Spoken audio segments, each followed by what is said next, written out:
شوفوا l'hypocrisie du régime algérien. على ما تسبوش les Américains كما تسبوا les Marocains. Algérie, non, c'est quoi Algérie? Nigeria on connaît. Ils connaissent. Marocco, ils connaissent un peu.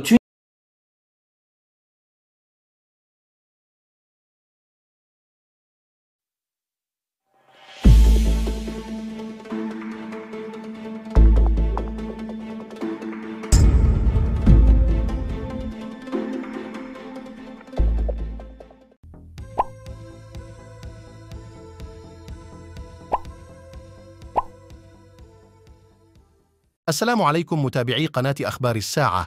تتعرض القناة يومياً إلى كم هائل من التبليغات أدت إلى الحد من انتشار الفيديوهات. المرجو منكم دعم قناتكم التي تعنى أولاً وآخراً بالدفاع عن المغرب وتنوير الرأي العام بكل ما يتعلق به بخطوات بسيطة هي كالآتي: تسجيل الإعجاب بالفيديو، الاشتراك في القناة، وتفعيل التنبيهات، ثم التعليق على الفيديو، وشكراً.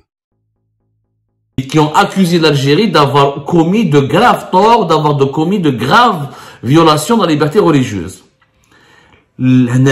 Bizarrement, contrairement à d'autres pays où les autorités algériennes s'énervent, il y a une propagande, les télévisions algériennes, ou les une soit d'Algérie, ou la une avec le dirigeant à ce pays-là, que ce soit le Maroc, les Émirats, ou la France, ou le Mali. Et quand l'Algérie a un problème avec un pays étranger, ce pays est régulièrement insulté, diabolisé, attaqué dans les médias, discrédité et il fait l'objet d'une campagne de dénigrement sans précédent.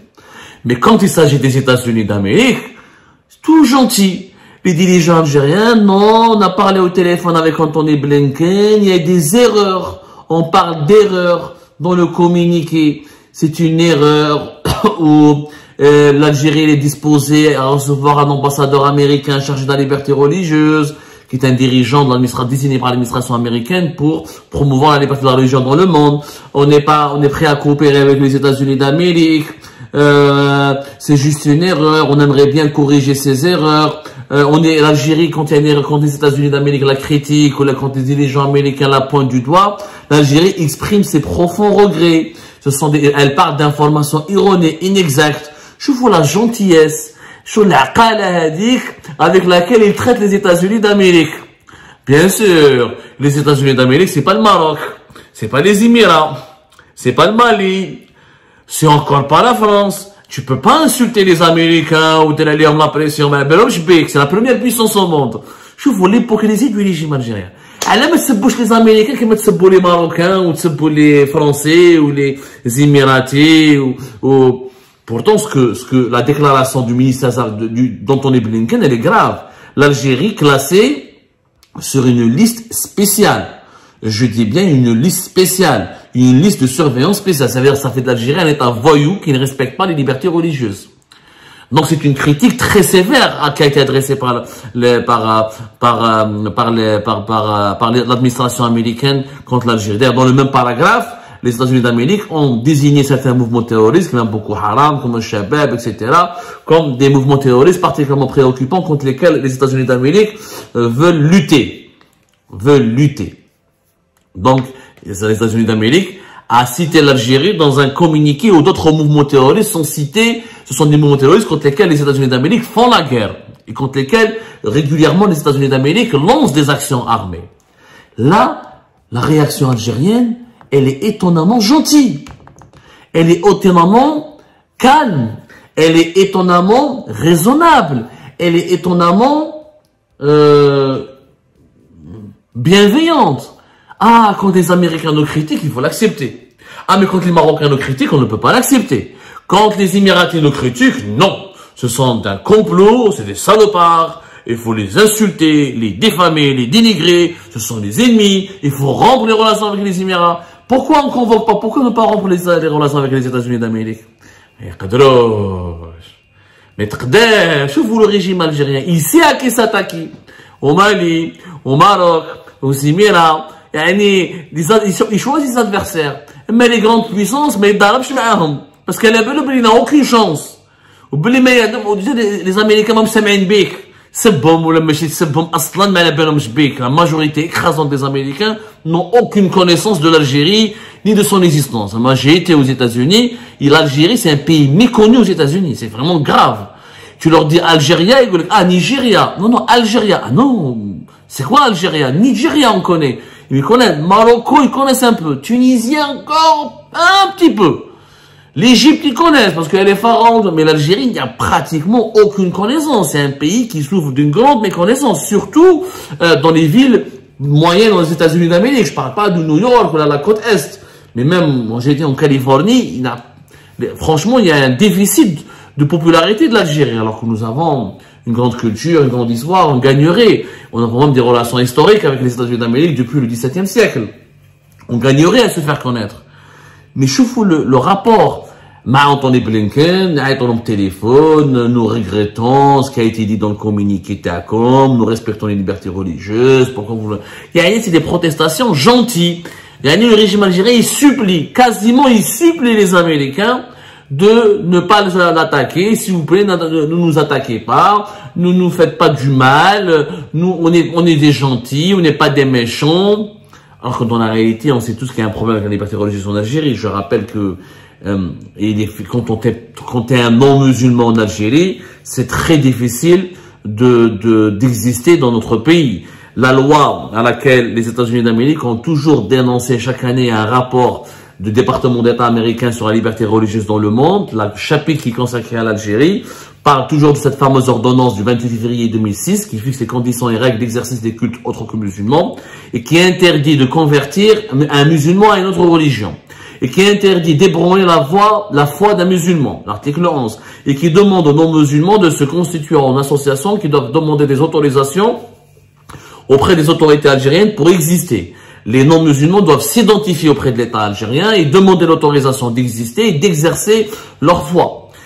Sauf que quand tu demandes, malheureusement, une interprétation dangereuse au niveau de la justice, par exemple, si tu es chrétien ou tu es juif, ou tu es animiste, tu es dans une autre bouddhiste, et tu vas voir un Algérien musulman dans la rue, et tu lui parles de ta religion, on peut t'arrêter, et les services de sécurité peuvent t'arrêter, ils peuvent t'accuser de vouloir convertir un musulman à une autre religion.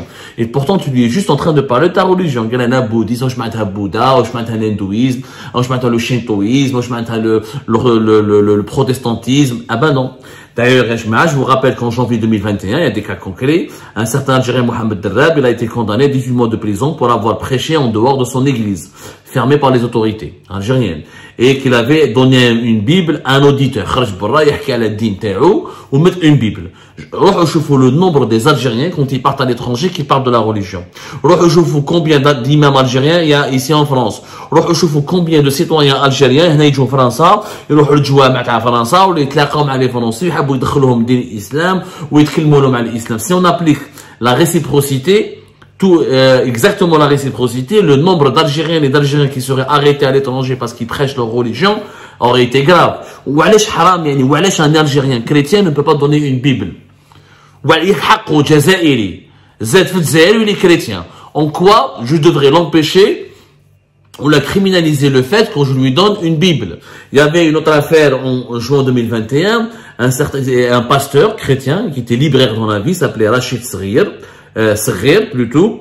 Il avait un assistant qui s'appelait Noh Hammimi. Ils ont été condamnés en juin 2021 1 an de prison avec ceux-ci, une amende de 200 000 dinars parce qu'ils avaient distribué des ouvrages chrétiens dans leur librairie.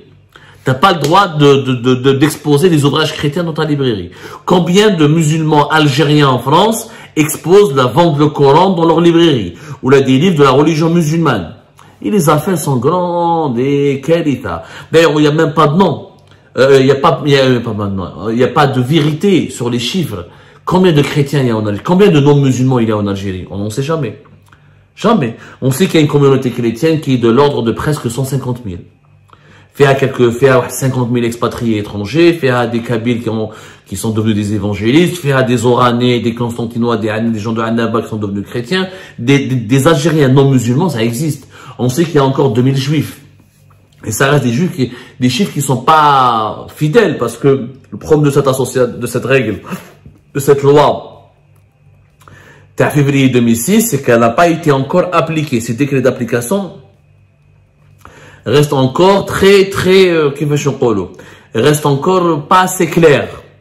Les mécanismes de création d'une association d'adhérents religieux non musulmans et comment ils doivent travailler, comment avec les autorités algériennes, comment ils doivent vivre, ça reste pas du tout clair.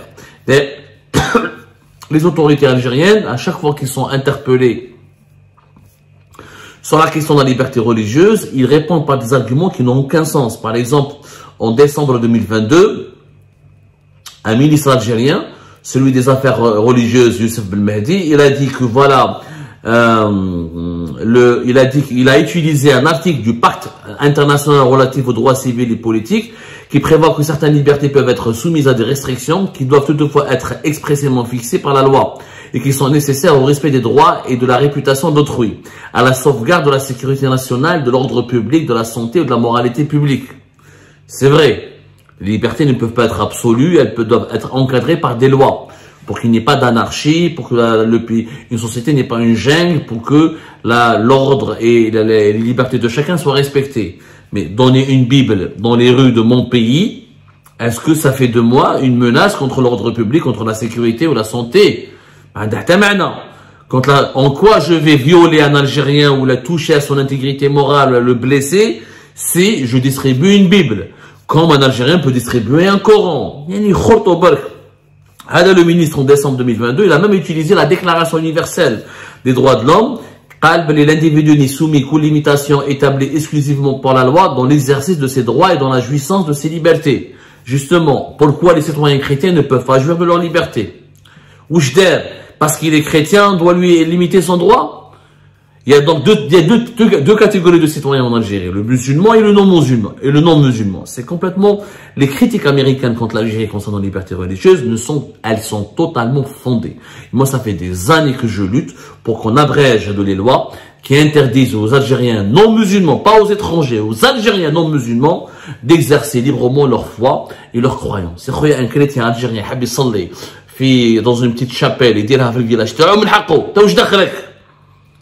tant qu'il prêche pas un discours fondamentaliste, dangereux, tant qu'il n'appelle pas à lever les armes, tant qu'il ne menace pas l'autre, tant qu'il n'agresse pas les autres, il est procès.